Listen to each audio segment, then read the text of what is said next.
Hello, my name is Diane and I am with AIM Services out of Texas. Today's webinar, we are going to focus on ICD-10 implementation in IMS. What we will be discussing today is IMS Bills 0712 and 0824. Also, how to set up or launch the ICD-10 portion of the program. Next would be the differences in 0712 and 0824 bills. Next would be ICD-9 to ICD-10 crosswalk, the manual and automation. Last would be ICD-10 use in charge posting and claims. So to begin, once you finish this webinar, please feel free to download the documentation that we have posted at www.aimsupport.net. You'll find the links on the front page. The documentation includes AIM Services presentation, Meditab's ICD-10 User's Guide, and Meditab's ICD-10 Crosswalk Guide.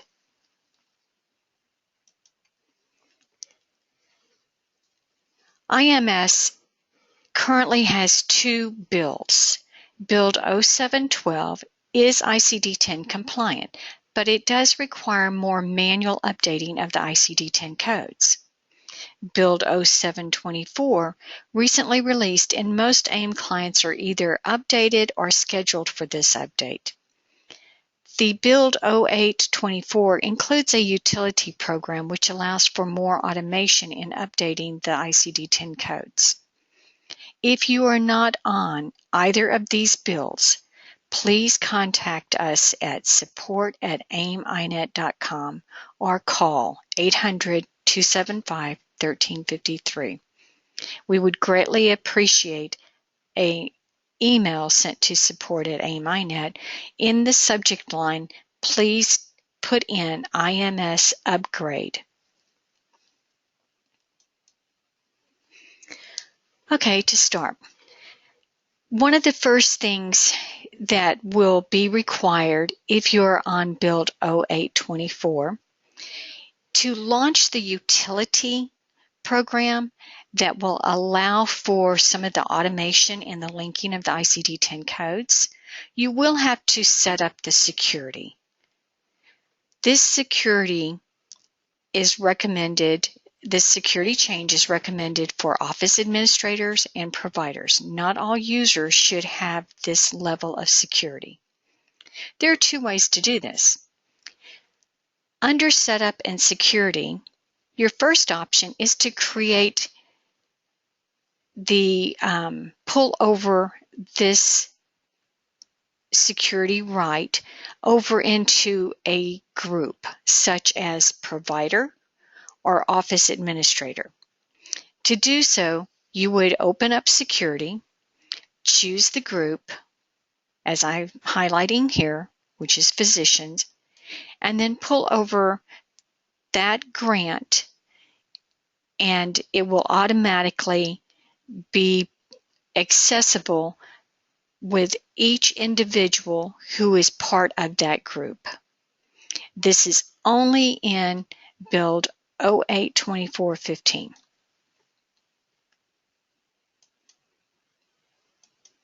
Or option 2 is to create a group called ICD-10 admin. And then for each user, you can assign them that privilege. To me, this is probably the easiest way. So to do so, I am suggesting that you create your group ICD-10 admin, add that right, and then link it to each user.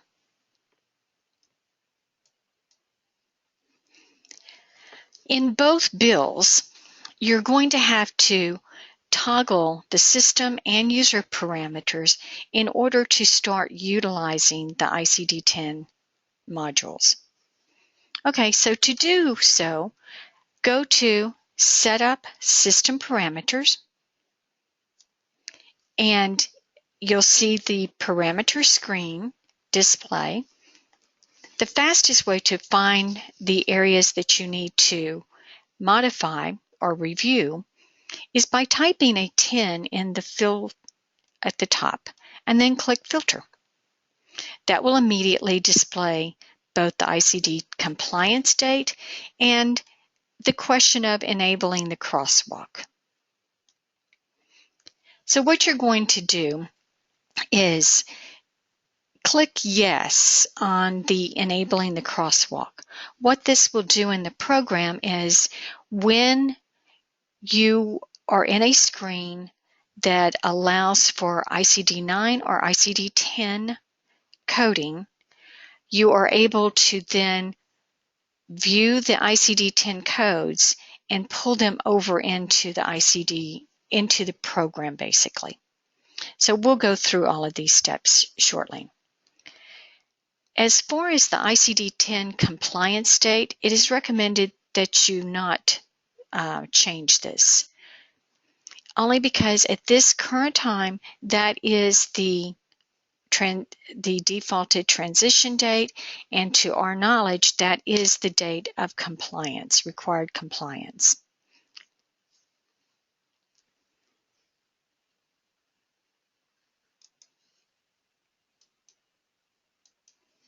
Next, you'll open up the user parameters.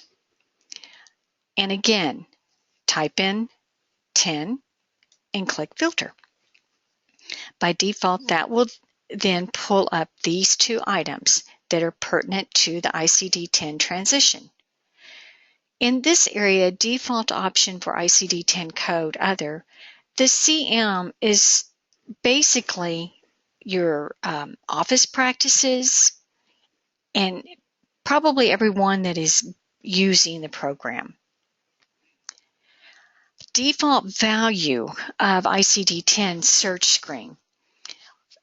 What I had, by default, it is set to ICD-10.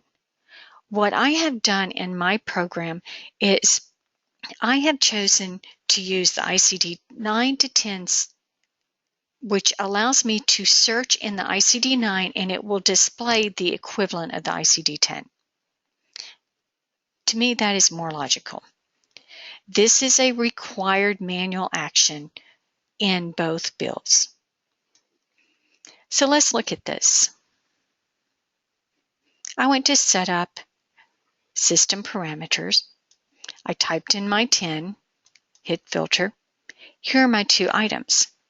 Enable the crosswalk, yes, and ICD-10 compliance date.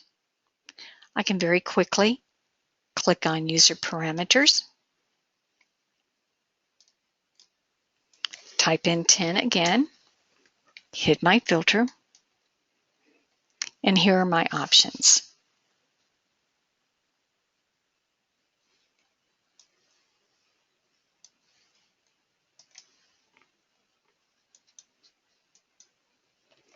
The insurance carrier area. This area you can change the transition date. It is important in this area that not all it's important that not all insurance carriers will be ready to receive ICD-10 codes on October 1. So with that in mind, we give you the option of changing the transition date in the carrier, and it will pertain to the plan. Open up your insurance carrier under Setup, Payer, Medical Services, References. Choose your insurance carrier that has requested a delay. Change the transition date.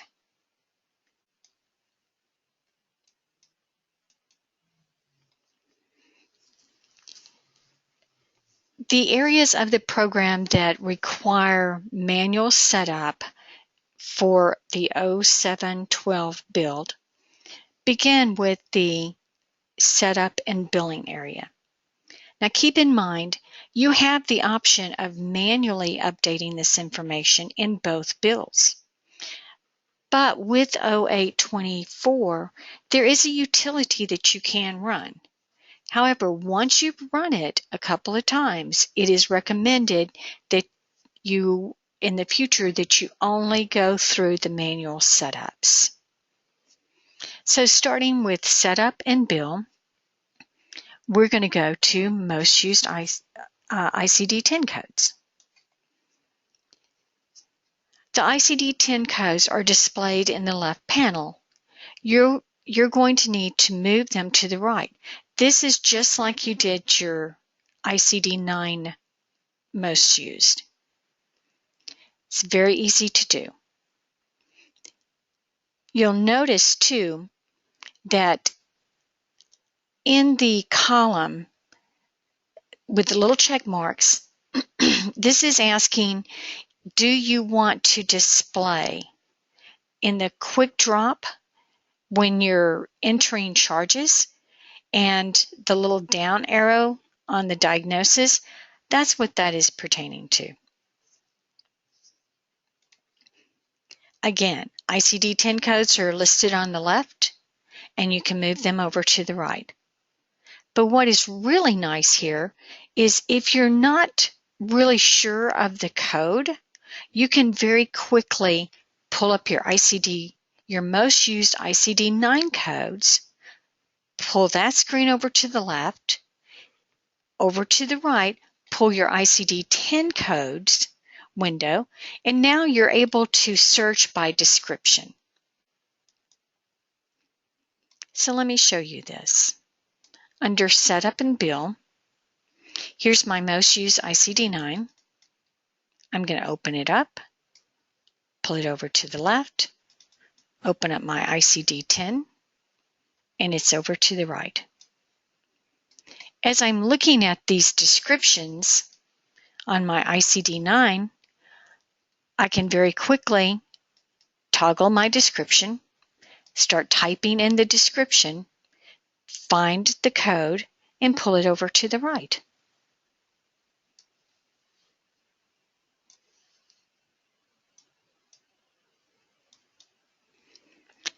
Next, under Setup, Bill, and ICD-10 codes, from the ICD-10 code list, which we've just covered, and you just pulled over your most used, all of those codes will be displayed in the ICD-10 code list. The importance of this screen is it enables you to link the codes to areas of the visit note. And this could be a task that perhaps the MA or the provider handles rather than the biller. Examples are, in the lab orders, you can link the pertinent ICD-10 code. In the CPT code area, you can do the same. In doing so, this will prompt the provider to choose a correct ICD-10 code. So it really could help the provider or the medical staff. So from this area, what we're going to do is we're going to choose ICD-10 codes. Again, under Setup, Bill, ICD-10 codes. Notice this link icon here. When I click on this, I can see immediately that I can link drugs, I can link lab orders, I can link diagnostic test, care plans, CPT codes. This can be very, very helpful. Most of our clients utilize this feature with the ICD-9 codes and the visit notes. Any of the linking like this in the visit note is a manual adjustment or entry in both bills.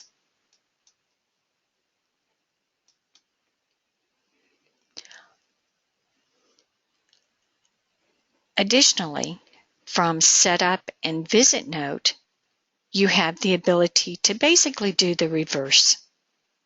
It's the same thing, but you're going at it a little different approach. The difference here is in the past, we only had the ICD-9 displayed in the link with. Here we have both ICD-9 and ICD-10. So to get to this area, we're going to go to Visit Note, choose our Chief Complaint as an example, and I'll show you what this does. Here I went to Setup, Visit Note, Chief Complaint, click on my plus sign, and just go to Cough as an example. From this area, I have the ability to click on Link With and choose not only an ICD-9 code, but an ICD-10 code.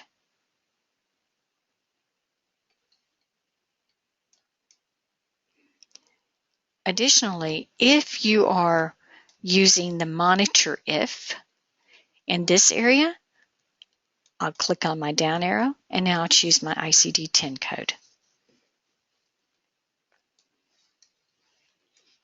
So again, the importance of these features in the Link With and the Monitor If is that it eliminates some of the guesswork when the provider is trying to choose some of the ICD-10 codes. It will pop up and prompt him to choose one of these codes.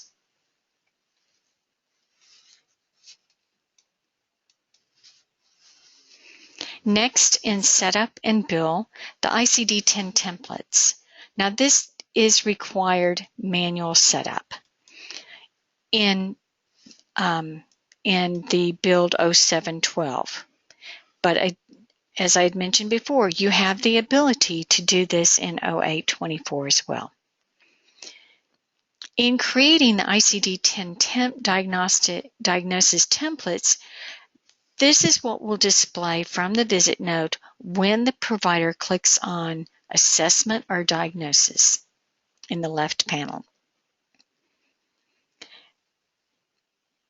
It's recommended that you open up the ICD-9 template screen, pull it to the left, then open up the ICD-10 template screen, and start building your templates. So you can see here that I have my ICD-9 templates and just most common diagnoses.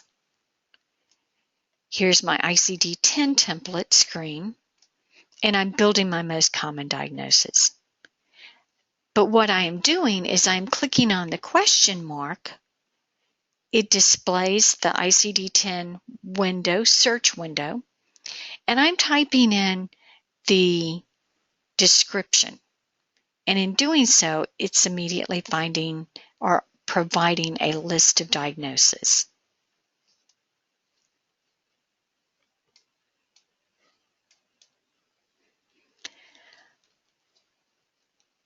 Within the program, there are a number of areas that most of our providers have linked the ICD-10 codes. Just like I showed a minute ago in the visit note. It's often overlooked or forgotten that we did the same thing in health maintenance. So we're recommending that you go through the program and change all of the, or at least update for the ICD-10 codes. So you'll see now in the latest bill, you have the ability to choose your ICD-10 codes.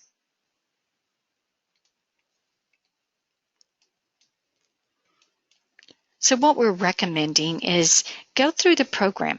Think about all of the areas that you did the link with. As we mentioned, the health maintenance, letter templates, CPT codes, global quick templates, and the visit note. Now, I've had a number of people ask me, what do I mean by CPT code, valid diagnosis? Well, this is what I mean.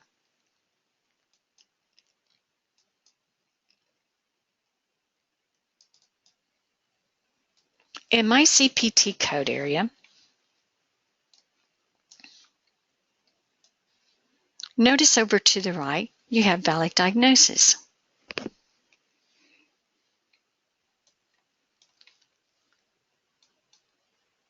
So let's say that my G code, G8940, I'm going to edit, And I'm going to look to see, do I have valid diagnosis linked to this? Yes, I do.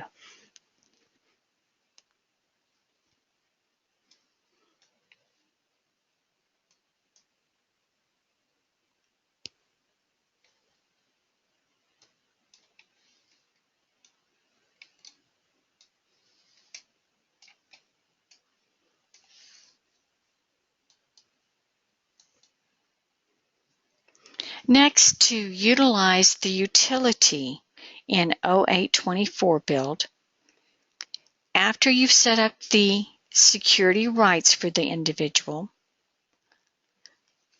you would go to Utilities, Other, and ICD-10 Setup Utility. The benefits of this is it provides control by security of who has this ability. Additionally, it automates some of the steps that are required, that are manually required in Build 0712. And it also provides you the ability to select certain ICD-10 codes a little faster.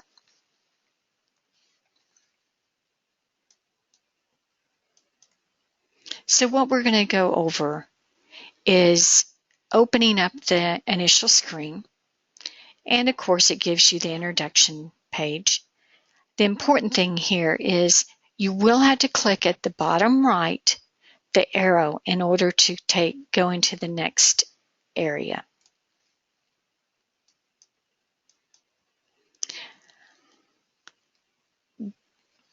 When opening the details window, you'll notice that we have 7 items listed. These are actually 7 modules to this utility. We have most used ICD codes, diagnosis templates, global templates in the visit note, monitor if, flow sheet, valid diagnosis code set. This valid diagnosis code set is what I just showed you from Setup Bill CPT codes. Over to the right where it says valid diagnosis. So I would suggest that you plan some time to sit down quietly and go through one module at a time, one of these items at a time. It is not recommended to do some of your most used ICD-10s today and then come back and later on do it again, and then again, and then again. So in this sample, I'm going to choose most used ICD codes. Notice it displays that I currently have 311 ICD-9 entries and 11 ICD-10. So if you recall, in the most used, I had some ICD-10 codes in the most used ICD-10 window. These are the 11 that it's talking about. When I want to focus on this one module, do one at a time, I'm going to click on the X mark, and what will happen is it immediately becomes a check, and it says, okay, we're going to run ICD-10 utility, but we're also going to back up any ICD-10 items that you have in the most used area.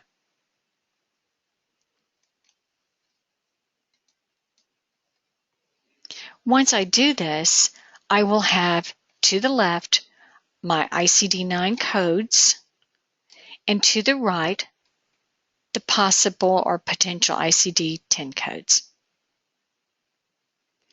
What I would immediately suggest that you do is deselect the check mark at the very top. You're going to want to go over code by code by code.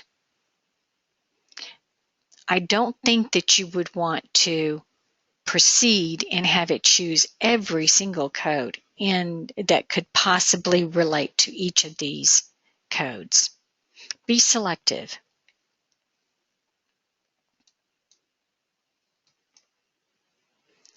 After you've done this, you'll see that the execution history window pops up, and it tells you that, okay, you've gone from 11 to 12 codes. I chose just one code in this experiment. So I've increased from 11 to 12 codes. And then it tells me that, okay, it's been successful. And now I have 316 CPT codes and 12 ICD-10 codes. So again, choose one module at a time.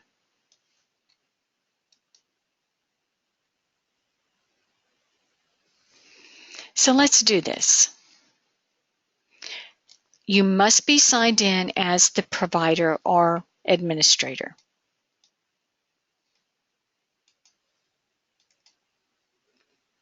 Under Utilities, Other, ICD-10 Setup Utility.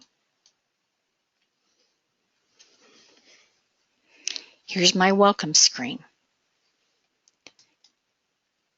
If I click on Detail, it says click on the arrow button at the bottom, basically, to proceed. I wanted to show you guys because we've had calls on this. Well, I'm clicking on Details. No, you have to first click that arrow button at the bottom right. Now it jumps down to my detail screen. Since I've done several demos of this already, notice I have increased to 15 ICD-10 entries. So I'm going to click on Most Used, and I'm going to click here to check that this is the area that I want to go through first. And again, as I mentioned, it's saying run ICD-10 utility and back up the existing. I could clear out all 15 that I've already brought over. To proceed, I must click on the arrow at the bottom right. And as I mentioned, by default, it has checked all ICD-9 codes that I have in my system. The first thing I'm going to want to do is deselect that. So I'm going to go down to Major Depression Recurrent Episodes.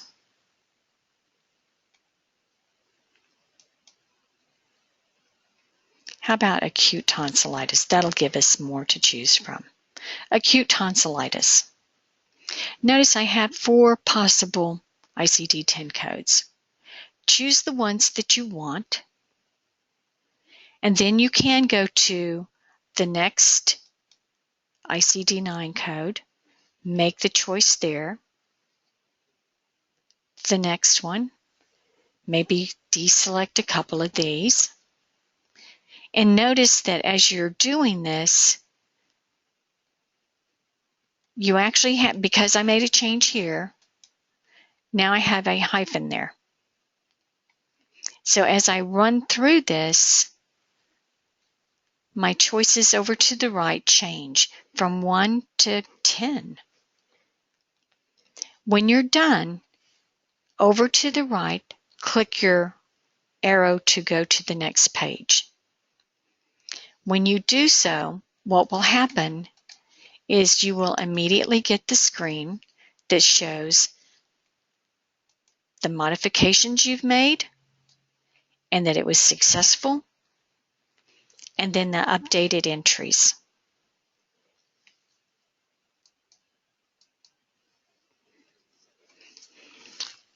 Next, we're going to talk about troubleshooting. I think what has confused some of our clients has been they will go in, toggle the system parameter and the user parameter, start setting up some of the ICD-10, and then they begin creating claims for test patients. The date of service may be today, which is prior to 10/1. And then they're asking, why is my ICD-10 code not showing up? the whole program is driven by the system or the insurance transition date, which currently is set to 10/1/2015. So keep that in mind. If the date of service is 9/25/2015, and even though you may choose a diagnosis code that is ICD-10, it's not going to show up on your claim. So I'm going to go over some of that shortly.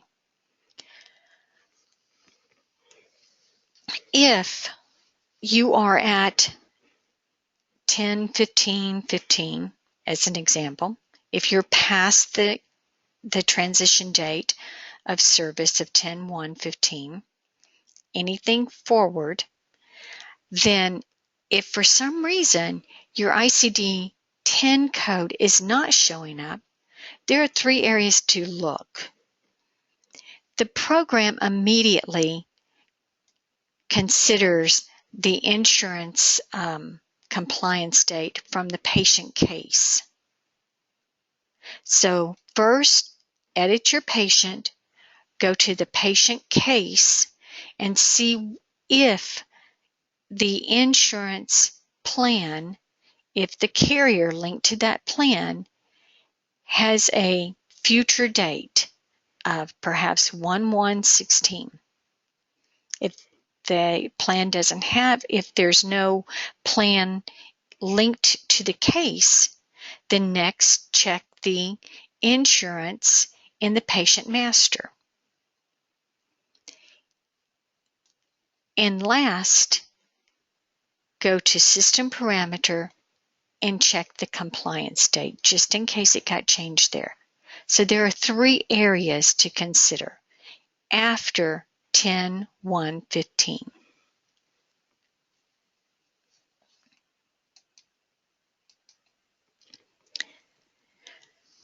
So again, ICD-9 codes in the visit note.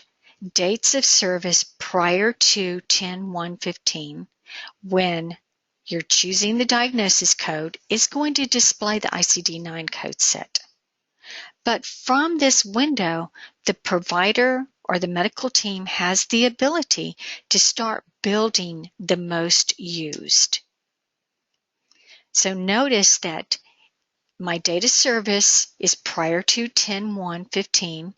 As soon as I clicked on assessment or diagnosis in the left panel, by default, it brings up my ICD-9 codes.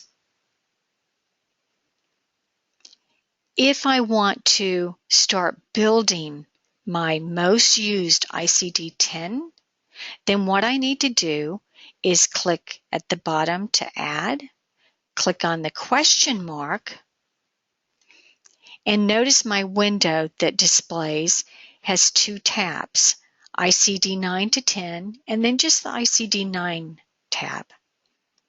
If you recall, in the user setup, under System, under Setup and Parameters, I chose the user parameter to allow me to search ICD-9 to ICD-10.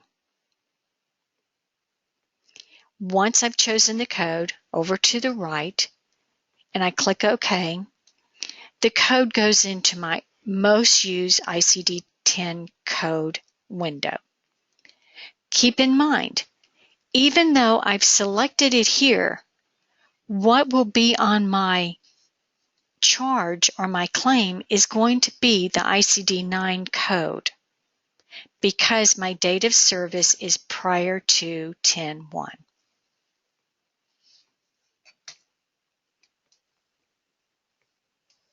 Now, dates of service 10/1 forward, the screens change.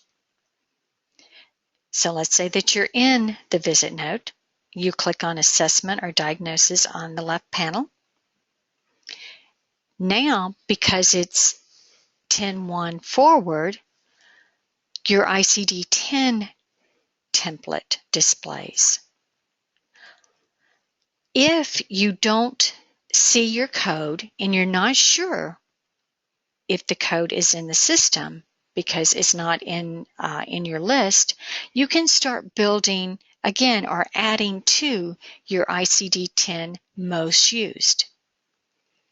Again, click to add, click the question mark to add an ICD code, and this window displays. Now this time I have 3 tabs. Why do I have 3 tabs? Because it is October 1st forward. So the windows do change.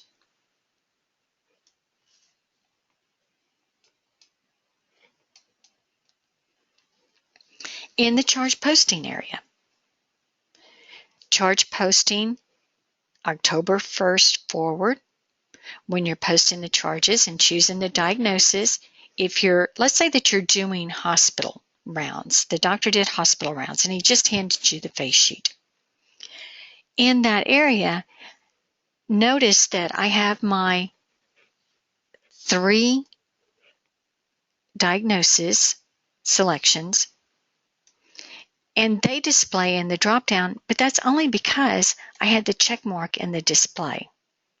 You're not going to want 3 to 10 hypertension. You're going to want probably 1 hypertension and 1 diabetes in the quick pick. So if you don't know the ICD-10 code, simply click on the question mark. The search screen opens. Choose the new code, and it's going to automatically now populate the most used ICD-10 codes.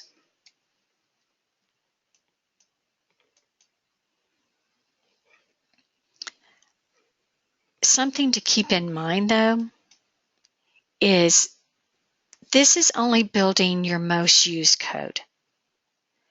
You must go into the ICD-10 templates and manually build that.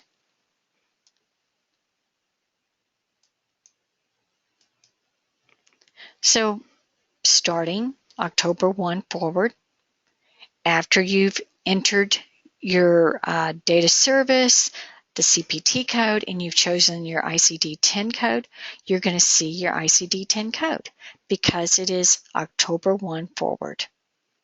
On the claim, it's going to display your ICD-10 codes.